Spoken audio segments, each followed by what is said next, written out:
It's probably no secret that I am not a big fan of writing CSS.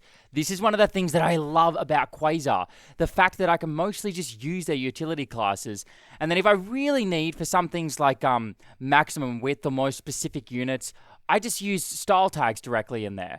So this has been wonderful, and one of the reasons that we can do this is because we have stuff like the grid system, which I think originally came from Bootstrap. It might have come from something earlier than that, but it was at least popularized in Bootstrap, where you can have up to 12 columns, which gives you a very flexible layout. So most of you probably know what I'm talking about. And this has been fantastic because it means designing websites has been so much easier, especially since Flex, because now it's easier to position things within those cells. And, we got a whole bunch of other benefits from Flex, as a lot of you might know. And so, this is great. This is one of the things I love about Quasar, the fact I don't have to worry so much about these design-related problems anymore. I just kind of think about what I want and then build it. However, there is a new technology that is coming out soon that's going to make this even easier. So I just watched this video recently. It's called The New Responsive Web Design in a Component-Driven World. And it's a thing by Google, and it's basically talking about the future of responsive design. And here's what there's a few things I talked about, but here's one that really grabbed my attention. They're talking about having responsive designs within a component itself. So what do I mean by that? Well, the example they have here is imagine you have a page where you can buy different plants, right? And you've got images of plants, and then under that image you've got like the name of the plant, then underneath that you've got the price of the plant, underneath that you have the description of the plant. So basically it's like a little card or like a little section that tells you about that plant and gives you the price and all that kind of thing. And so what they're talking about is if that component has a lot of room, then you can make the text size bigger. You can make the description a little bit larger. You can make the price, large and bold or whatever. You can have your own set of rules for a large, if that component is a large size. And then you can say if the component is a small size, and notice I'm not saying the screen, I mean the component itself.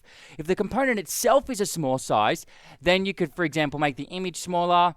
Then you could get rid of maybe the description and just have the title and the price, for example, for a really small size. Or maybe you might flip the image to the left side of the card and then have just the title and the price on the right side, or something like that.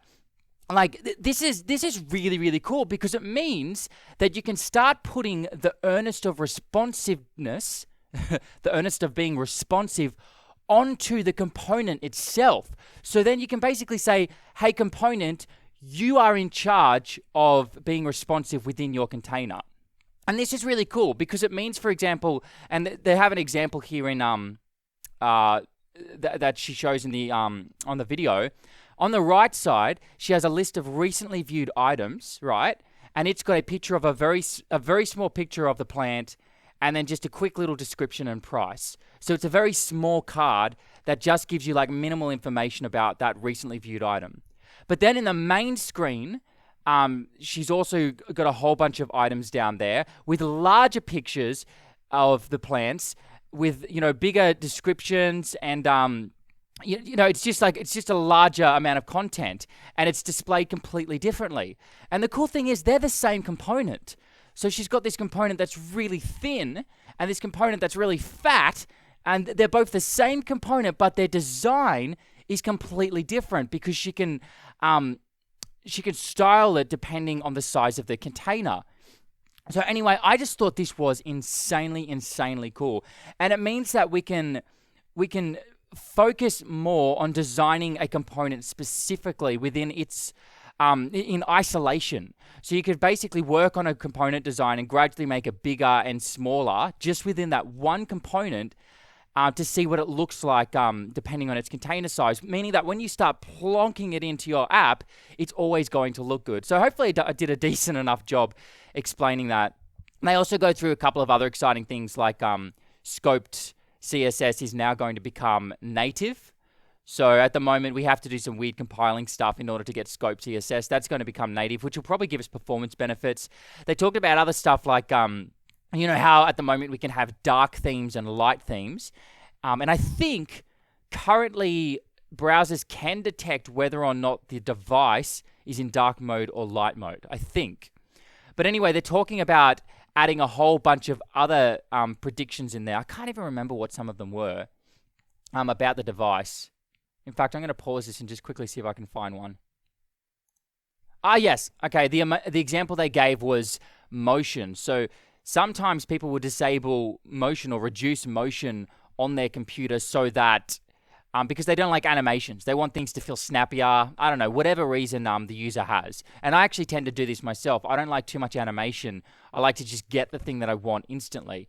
So what you'll be able to do is say on your desktop, so on the device itself, I want reduce motion. And then in the browser within your website, you will then know whether or not the user prefers to have reduced motion or not. So you can basically say, only do this animation if the user likes to see animations. If they prefer things to be snappy, either disable it completely or make it a very simple animation so that it doesn't annoy the user. So lots of really, really cool stuff happening. And I highly recommend checking this out. You can just look it up on YouTube, web design in a component-driven world. There's a couple of other things that they talk about that seem pretty exciting as well. They're even talking about having, what do they call it? They call it form factor or something like that, where basically, you know how we're starting to get phones that you can open up and have two screens? They're talking about designing websites so that you can open it up and have, for example, a menu on the left screen and then the content on the right screen. So you can actually start tapping into different screens and having a page for the left screen and a page for the right one, and they're still like the same website. So there's some pretty amazing nutso stuff happening. That particular feature is very experimental though. So yeah, I guess this has turned into a bit of a news episode of what's happening in the sort of in the future of CSS. But I thought this was really exciting, and I just wanted to share it with you. And hey, if you like learning about Quasar stuff, I know this wasn't a very Quasar related podcast, so this is going to be a weird quote unquote plug. I've never been, the most talented marketer though. But yeah, if you like watching videos related to Quasar, then check out quasarcast.com/register. At the moment, all the videos are free, but down the line, when I start doing more advanced videos and we start building things, so like things like Twitter clones, Trello clones, whatever clones for applications, advanced component design, when I start doing videos on that kind of stuff, you'll then be the first to know about the subscription for that. And I might even have a reduced price to begin with, but I haven't decided on that yet. So hopefully you enjoyed this one. Thanks so much for listening. See you in the next episode.